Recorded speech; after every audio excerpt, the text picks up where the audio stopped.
This evening I'm sharing body love and intimacy because it's a very personal journey of body love, my own adventure of body love, and I think they're the stories that touch people the most because it makes it feel accessible. So we're not speaking from a place of knowledge, from intellect, we're speaking from a place of heart and body intelligence, and it makes us less like gurus on mountaintops and more like, you know, a mum with 4 children with just as much crap going on in their lives as anyone else. So in 2000, I'm getting a wobbly here. Breathe. In 2000, I weighed 5.5 stone. I just had 3 major operations. I was in a pretty shit place, completely disassociated from my body. My body kind of felt like a taxi for my head. I wasn't in my body, very aware of my body, and certainly not very kind to my body. And it just came to this point where enough was enough, and I felt like something was stuffing me back into my body like a sausage. It was a very strange feeling, and from there I had to start to deal with my body not being a bad place to live, but a beautiful place to live, and being grateful for that. And the disassociation was because in my mind it was a painful place to be. So it was meeting my own pain. So as I was going through this body love adventure, let's say, and paying attention to what my body needed and actually listening to what my body needed, I also noticed that through this adventure that I was becoming more intimate with myself. And that was very interesting for me because we are taught that intimacy is something that someone gives to us. It's an external thing that a relationship gives to us or that we have with somebody else. So not only was this bringing more love to my body, I was becoming more intimate with myself. And as I was becoming more intimate with myself, the more intimate I was becoming with others and life around me.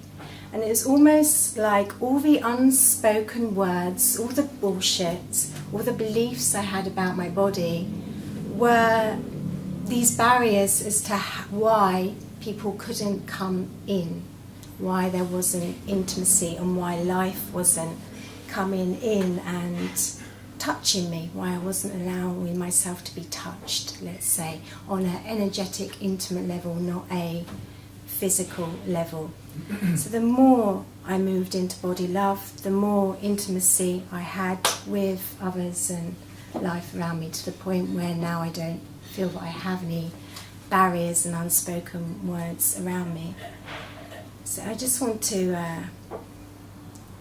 recap a little on this intimacy thing and give you another example of how it's supporting other people. So I had a lady last year who came along to me, and she weighed over 20 stone, which, you know, that's not right and that's not wrong.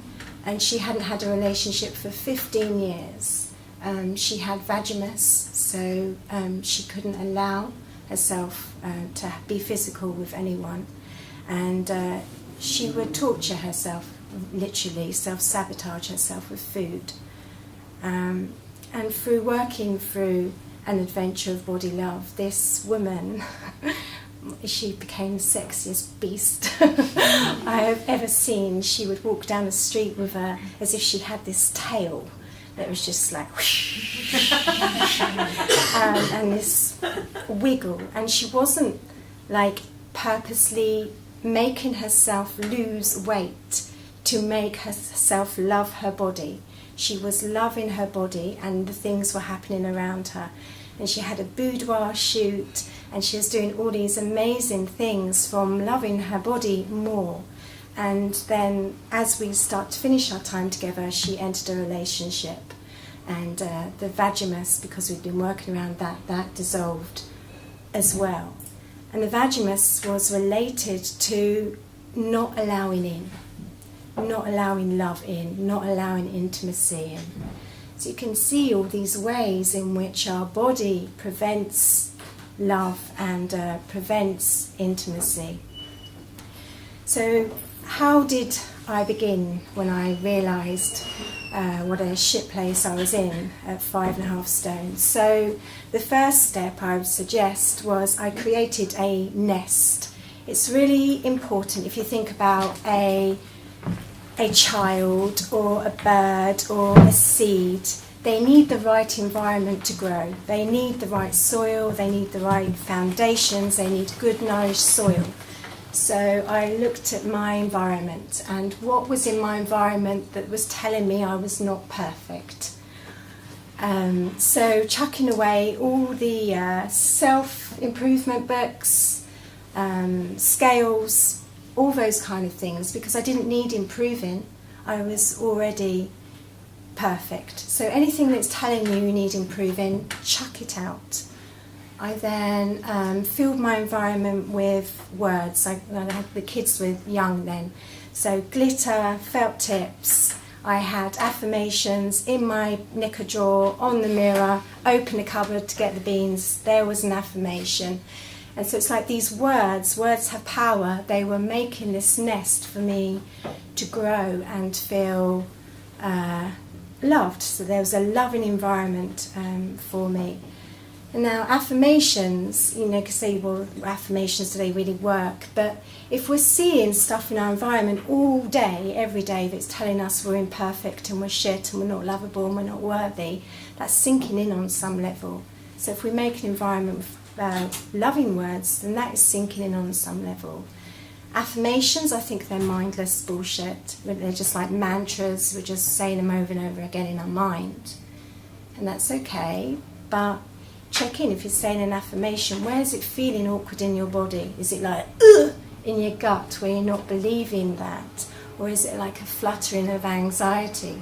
And just hold that part of your body and ask it, why? What is it about your body that is not believing that loving word? It may be an inner child, it may be something that someone told you, and you just hold your body. How may I love you? You know, we ask so many others, how may I love you? Ask yourself, how may I love you? Put your hand on your heart, how may I love you? So I was putting flowers, fresh flowers, every morning by my bed, and I still do. That was my way of loving myself, telling myself that I was worthy of fresh flowers. Moving our bodies in joy. We move our body in punishment to look better, to get tighter asses, you know, bigger breasts, whatever. Move your body in joy. I did hula hoop. It was nuts. All the kids and me, I've got 4 of them, in the garden, all with hula hoops. And I was enjoying it. I was moving my body in joy. Touch. Strangers to our own touch. If we can't touch ourselves, how the fuck is anyone else going to touch us? So self-caress and actually taking time to oil and caress my body, my skin. So all these little things, it's almost like being my own mother, I suppose, my own parent, of really affirming to my body that it was lovable, that it was good enough through all its imperfections. Scars, you know, they have a story. They're to be grateful of. They've kept us alive, for goodness sake. We're all in different shapes, sizes, all unique flowers. You know, why the hell would we all want to look the same and be the same? That would be bloody boring, absolutely boring. So yeah, the more you love your body, the more your relationships will become more intimate. And if you're looking at it the other way around, it's just not going to happen, because it's your own body armour that is preventing someone from seeing you. Intimacy means to be seen and to be known truly. And if we've got stuff in front of us that's not allowing ourselves to be seen and known, then it's to look at why we think that part of us is unlovable and can't be seen, and we've got to hide. And I think I've waffled on because Alice keeps... No, you're good. You've got another few minutes if you have I? Oh, what else could I say? Breathe. Another one. Yeah, breathing's good because otherwise we'd be blue. Breathe. Yeah, the breath certainly helped me. Inner body bully.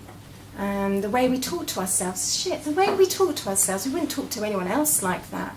The things we say to ourselves in our head, and yet I wouldn't dream of speaking to anyone else like that. So it's checking in. You know, it's about loving yourself as much as you love other people, and giving to yourself as much as you give to other people, because we need to be full on the inside so that actually what we give out is like the fragrance of a flower or the warmth of the sun. It's not a giving, so it's like a empty giving. It's like it's a different quality by how we feed ourselves than how we share in the world, and it definitely is more like that rose and her fragrance. It's effortless, it's graceful, it's not push, try, shove, uphill fucking slog. Yeah, so move your bodies, enjoy, love your bodies, be grateful because they're amazing. Your body is a miracle, an absolute miracle, and stuff you've been through, the shit you've been through, your body's been there 100% of the way with you, so it deserves